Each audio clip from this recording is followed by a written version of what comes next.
Hoje o programa Viver é Melhor chama a sua atenção para a vivência do ecumenismo no cotidiano, no dia a dia mesmo, né? Nas ações práticas da nossa vida. E muitas vezes você pode pensar assim, tá bom, eu entendi que aquilo que se refere ao ecumenismo é aquilo que se refere ao que é universal, a todas as pessoas, que a gente precisa aprender a viver e conviver e a respeitar, acima de tudo, as outras opiniões, as pessoas que pensam de outra maneira ou vivem de maneira diferente da nossa. Mas isso não é despersonalização? Isso não significa que a gente vai ficar todo mundo igual e pensando sempre a mesma coisa ou tendo sempre a mesma opinião? De jeito nenhum. É sobre isso que nos fala o irmão Paiva Neto aqui, olha, nesta importante revista Globalização do Amor Fraterno. Ela está em forma de revista e foi um documento encaminhado às Nações Unidas e traduzido por ela em seus 6 idiomas oficiais, falando sobre como a gente deve fazer para que o amor também possa ser, esse amor fraterno, possa ser globalizado. E por que ecumenismo não significa despersonalização? É o que nos afirma o irmão Paiva neste subtítulo, na página 31. Ecumenismo não significa despersonalização. Assim ele ensina. Em meu livro Reflexões e Pensamentos, Dialética da Boa Vontade, de 1987, e anteriormente no Jornal da LBV de janeiro de 1984, frisei: quando falamos na união de todos pelo bem de todos, alguns podem atemorizar-se pensando em capitulação de seus pontos de vista na enfadonha planura de uma aliança despersonalizada, o automatismo humano deplorável. Não é nada disso. Na democracia, todos têm o dever, muito mais que o direito, de honestamente, quesito básico, e com espírito de tolerância, enunciar seus ideais, sua maneira de ver as coisas.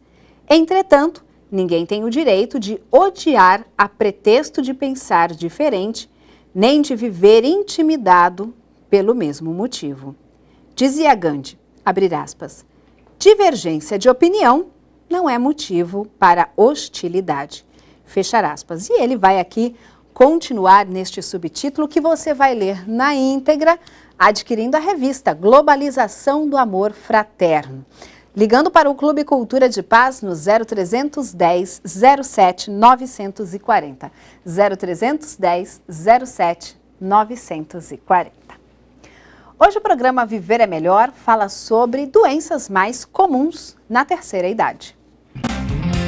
Osteoporose.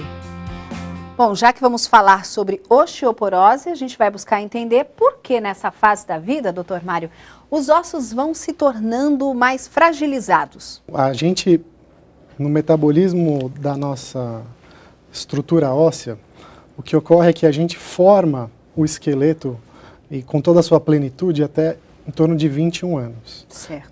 Do 0 aos 21 anos a gente está ganhando massa óssea, a gente está formando o nosso esqueleto. A partir de então, a gente começa gradativamente a uma perda muito lenta. Ao longo da vida, isso vai se prolongando. Tá. Nas mulheres, depois da menopausa, por conta da diminuição do estrógeno, que é um hormônio feminino, essa perda de massa óssea ela se acelera de forma significativa. Então, a partir desse momento, a gente começa a ver que algumas mulheres desenvolvem um osso muito fraco, muito frágil, muito suscetível a fraturas, né? A osteoporose. Alguns outros fatores, uso de medicamentos, quimioterapia, corticoides, às vezes alguns hábitos de vida que a gente tem, então o tabagismo, as pessoas que fazem uso crônico de álcool, esses fatores também agravam, aceleram essa perda de massa óssea. Como eu falei, mesmo nessas pessoas que não têm nenhum desses fatores de risco, é fisiológica a perda da massa óssea ao longo da vida. Então, quando a gente chega mais próximo ao final da vida, a gente tem um osso mais frágil de forma geral. Então, uma atenção que a gente tem que ter com os pacientes que estão na terceira idade é a saúde óssea deles. Certo. Então, é uma prevalência muito mais comum em mulheres do que em homens. Mais comum em mulheres que em homens. Não que seja raro em homens, a gente acaba, os médicos de forma geral, negligenciando isso um pouco, porque a gente sempre lembra das mulheres e a gente acaba às vezes esquecendo de olhar para os homens também com esse olhar, cuidado. procurar submetê-los a exames que identifiquem a osteoporose, porque apesar de ser muito mais comum em mulheres, nos homens também ocorre. E como que ela afeta o osso, doutor? A estrutura mineral do osso, a arquitetura do osso, ela vai se alterando. Então, você tem um osso que é um osso mais poroso, né? A estrutura interna do osso ela fica mais rarefeita, certo. Então é um osso menos resistente. Vai criando uma espécie de buraquinhos, por assim dizer. Meio que um osso esponjoso, digamos assim. Certo. Né? Então é um osso que é muito mais frágil, muito mais suscetível aos traumas e às vezes ele sustenta mal o peso do corpo, né? Então a gente pode ter fraturas por desabamento das vértebras da coluna simplesmente pelo nosso próprio peso, não necessariamente a pessoa precisa tomar uma pancada ou ter uma queda, mas se o osso está muito frágil, a vértebra ela achata, ela se esmaga, né, pelo próprio peso da coluna. Que já não, o osso mesmo já não consegue mais sustentar aquele peso que antes ele sustentava sem problemas. Certo. E aí, como é feito o tratamento para a osteoporose? Então, o tratamento ele é feito através de a suplementação do organismo adequada, do cálcio, que é a matéria-prima do osso, né? E a vitamina D é um fator importante também. A vitamina D, apesar de ser chamada de vitamina, ela é um pré-hormônio. E esse pré-hormônio, ela vai agir no nosso intestino absorvendo mais cálcio. O cálcio no osso, então, ele é fixado, o cálcio que está na corrente sanguínea, ele é fixado no osso, dando um maior suporte. Para os casos de osteoporose, além dessa suplementação de cálcio e vitamina D, existem algumas medicações que vão agir ou diminuindo a quantidade de células que tiram esse cálcio do osso, que são os osteoclastos, ou ela vai estimular outras células, que são os osteoblastos, que colocam cálcio no osso. Porque essas duas populações de células elas estão agindo ao mesmo tempo, mas a ação dessas células que tiram o cálcio do osso, geralmente ela é maior, um pouco maior do que as que colocam o cálcio no osso a partir de uma certa idade. Então, essas medicações que a gente pode usar vão trazer isso para um equilíbrio maior. Preservando, assim, a estrutura óssea. Certo. E tem como a gente, por exemplo, fazer um tratamento preventivo para a osteoporose? Tem. Isso é importantíssimo, né? Uma coisa que eu bato, uma tecla que eu bato firmemente é que para a gente colher os frutos de uma terceira idade mais saudável, a gente tem que plantar isso desde cedo. Sim. Né? Então, a pessoa que não cuidou do corpo não vai chegar aos 60, 70 anos em condições de fazê-lo plenamente. Então, desde cedo, você tem que tomar alguns cuidados para que você possa manter um osso mais resistente às ações de osteoporose no futuro. Então, uma coisa importante é a atividade física regular. A modelação óssea, ela é influenciada por atividade física com carga, então força muscular. A força da gravidade que a gente coloca em cima dos nossos ossos estimula essas células que produzem osso a trabalharem mais. Né? Então, se a gente fizer um trabalho um trabalho resistido, uma musculação, uma ginástica, com um trabalho que você coloque peso em cima da estrutura do corpo, você está estimulando o seu corpo a produzir um osso mais resistente. Isso ao longo da vida vai ser muito benéfico, você vai ter um osso mais resistente quando chegar na terceira idade. Outra coisa, exposição solar adequada. A nossa pele, quando recebe as ações do sol, ela produz mais vitamina D. Então, a gente acaba, no nosso dia a dia, trabalhando muito em locais fechados, a gente deixou de ficar exposto ao sol. E quando a gente faz com protetor solar, o que é muito saudável para prevenir o câncer de pele. Mas, em compensação, a gente está impedindo que o sol consiga atuar na pele para a gente produzir a vitamina D adequada. Então, 10 a 15 minutinhos de exposição solar no período de antes das 10 da manhã ou depois das 4 da tarde sem o protetor solar é o suficiente para você produzir a vitamina D adequada. E como tem que ser essa exposição, doutor? Você tem que estar com pouca roupa, porque a maior área de pele exposta, mais você vai fazer vitamina D. Certo. E por esse curto período de tempo, nesses horários onde a incidência dos raios UVB são um pouco menores, então é menos deletério para a nossa saúde da pele, né? Certo. A gente tem aqui a dúvida da Maria Matos, ela é da cidade de Santo André. Um abraço para você, Maria Matos. Ela fez uma pergunta muito interessante, quer saber qual é a atividade intelectual que o doutor aconselha para fazer, para pessoas com mais idade fazerem. Daqui a pouquinho nós vamos ter a sua resposta, Maria Matos. Antes eu também quero aqui compartilhar a dúvida da Luciana Andrade, que fala sobre a osteoporose.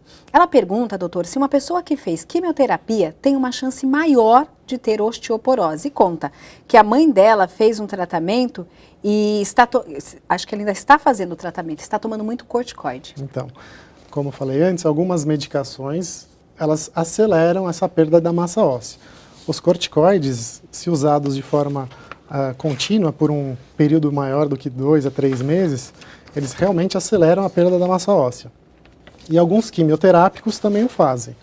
Não são todos, não é qualquer quimioterapia, mas uma grande parte dos remédios usados em quimioterapia e os corticoides frequentemente também são usados, então a combinação deles pode acelerar a perda da massa óssea, favorecendo o aparecimento da osteoporose, mesmo em mulheres mais jovens. Certo. A alimentação influencia? Influencia. O cálcio, a fonte de cálcio principal que a gente tem é a nossa alimentação.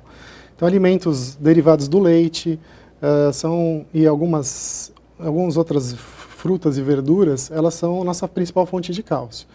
Se a gente não tem o hábito de consumir esses alimentos em grande quantidade, a gente vai ter um menor aporte de cálcio para o nosso organismo, e assim fazendo com que as células do corpo tenham pouco substrato para fortalecer o nosso osso. Então, manter o hábito de consumir leite, queijo, os outros derivados do leite, pelo menos 2 a 3 porções por dia, a gente está garantindo aí que a gente consiga, nosso organismo tenha todo o aporte de cálcio necessário para manter uma saúde saudável do nosso esqueleto. Tá certo. Bem, hoje o programa Viver é Melhor fala sobre as doenças mais comuns na terceira idade. Doenças respiratórias. Bom, assim como o nosso corpo vai envelhecendo, o nosso pulmão vai acompanhando o ritmo, e aí as doenças respiratórias se tornam, então, mais comuns também, doutor Mário, na terceira idade? Algumas delas, sim. A gente acaba, com o passar do tempo, ficando mais suscetível a alguns problemas respiratórios. Uma das principais causas de morte por infecção são as infecções respiratórias, a pneumonia, e a principal causa de hospitalização no idoso.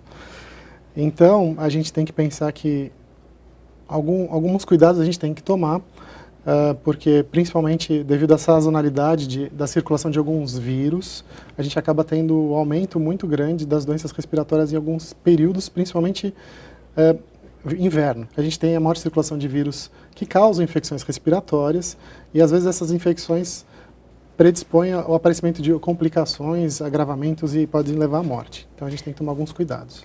E aí, entre os processos preventivos, né, das doenças respiratórias, a gente pode lembrar aqui a vacina contra a gripe, porque muitos idosos às vezes falam assim, mas eu prefiro não tomar vacina porque causa algum tipo de reação, o meu corpo fica mais abatido e às vezes é como se eu tivesse pego a gripe, mas ela ajuda a proteger de fato, né, doutor? Ela ajuda, ela é uma medida eficaz, barata, se a gente pensar em custo populacional, e existe essa crença por uma parte da população de que a vacina ela causa gripe, ela causa uma série de efeitos. O que ocorre é que a vacina começa a ser dada para a população, oferecida para a população, num momento um pouco tardio, onde os vírus respiratórios já estão circulando. A partir do momento que você toma a vacina, para você estar protegido, para você produzir os anticorpos, vai-se aí 2 semanas. Então, se você tomar vacina hoje, só daqui a 14 dias, em média, que você vai estar protegido contra essas doenças. Mas se nesse período você pegar o resfriado, vai te atacar? Então, o que acontece, e é muito comum, as pessoas tomam a vacina hoje, amanhã elas entram em contato com alguém, pegam o vírus, desenvolvem a gripe depois de 3 dias. Elas fazem associação temporal entre tomar a vacina e o aparecimento da gripe e culpam a vacina, né? Então, isso ficou muito difundido na população. A gente está tentando, junto aos outros geriatras, e existe agora o esforço por meio do Ministério também de quebrar essa crença. É importante explicar, a vacina para a gripe, ela é formada, o vírus, eles pegam uma série de vírus e eles inativam o vírus, pegam um fragmento daqueles vírus e fazem a vacina. Então você não tem um vírus vivo ativo ali, então ele é incapaz de produzir doença. O que pode ocorrer é algumas reações à vacina, que são às vezes reações menores, que é o aparecimento de febre baixa até 37,5, às vezes dores no corpo, moleza, o paciente fica um pouco cansado, como se fosse ficar gripado. Sim. Essas reações, elas desaparecem espontaneamente depois de 48 a 72 horas e fica limitado a isso. Não aparece gripe na condição plena da doença, né? E são as reações que ocorrem... Que é natural. E são naturais, não só dessa vacina, como de uma série de outras vacinas. Então, é importante que a população se conscientize disso e tenha uma adesão maior da população, porque, além dos vírus mais perigosos daquela temporada, ela protege contra o vírus H1N1, que causou aí em 2009 um pandemônio aí pelo mundo, né? Exatamente. Então, a vacina é um método eficaz de se prevenir uma série de infecções respiratórias. Existe uma outra vacina, que é a vacina contra o pneumococo, que é a principal bactéria que causa pneumonia. Sim. Essa vacina não é ofertada de forma geral para a população idosa, mas só para aqueles pacientes que já possuem doenças crônicas. Mas também é uma vacina que confere uma proteção importante para esses problemas. E mesmo a vacina da gripe, uma vez que a pessoa está protegida da gripe, ela também está prevenindo de alguma maneira essa pneumonia ou o agravamento dessa gripe para algo ainda pior, já que o organismo é mais debilitado. Exatamente. Né? A pneumonia é uma das principais complicações de um quadro gripal. Pneumonia, bronquite, as rinossinusites são complicações de um quadro gripal. Então, uma vez que você se protege contra a gripe, você também está se protegendo contra a possibilidade de desenvolver uma pneumonia secundária à gripe e por conta disso vir a ser internado ou até ter um problema maior respiratório. Bom, doutor, a gente sabe também que o cigarro, né, o fumo, ele traz muitas dificuldades respiratórias para quem já tem até saúde, né? Traz muitos malefícios para quem está com a saúde em dia, para quem é jovem, para quem tem um organismo que se adapta e se reorganiza muito bem. Agora, qual o efeito dele para uma pessoa na terceira idade que tem essas complicações respiratórias? Se a gente pensar que o idoso não começa a fumar quando ele é idoso, ele começou a fumar na sua juventude. Né? Essa geração que está chegando à terceira idade é uma geração que vivenciou o glamour do cigarro. Né? Quando o cigarro era estimulado pelos filmes, as propagandas, era uma medida de estímulo à sensualidade, os grandes astros fumavam, então eles... Sim, como se estivesse promovendo saúde ao fumar. Eles sofreram uma campanha de estímulo ao tabagismo em massa. Então, hoje em dia, as pessoas mais jovens já estão vivenciando um novo tempo. Mas essas pessoas começaram a fumar muito cedo, por volta de 15 anos, 16 anos, quando eles começaram. Agora eles estão chegando aos 50, 60 anos, com 40 anos de fumo. Esses são pulmões já muito debilitados, que já sofreram muito as consequências do cigarro. Né? Eles perdem a capacidade de elasticidade, é um pulmão que se expande menos, fica mais rígido, mais duro. A troca de oxigênio e gás carbônico ela fica mais deficiente. Começa a haver a tal do aparecimento do enfisema pulmonar. Né? Então, o paciente começa a sofrer com tosse crônica, produção de secreção, falta de ar aos esforços, né? São algumas das consequências. E um pulmão que também está mais predisposto a infecções. Né? Frequentemente, nessa época, os fumantes também estão mais predispostos a contrair as infecções virais, respiratórias e bacterianas. Certo. E é importante a gente lembrar que muitas vezes o idoso não fuma, mas tem alguém na família que faz uso do cigarro. Então é importante que esse cigarro, que essa fumaça do cigarro não atinja as pessoas da melhor idade, para que elas não se tornem fumantes passivas e que não sejam assim também, tendo estados de saúde, estados respiratórios agravados. Nós estamos indo para um breve intervalo, mas daqui a pouquinho o programa Viver é Melhor estará de volta. Até já.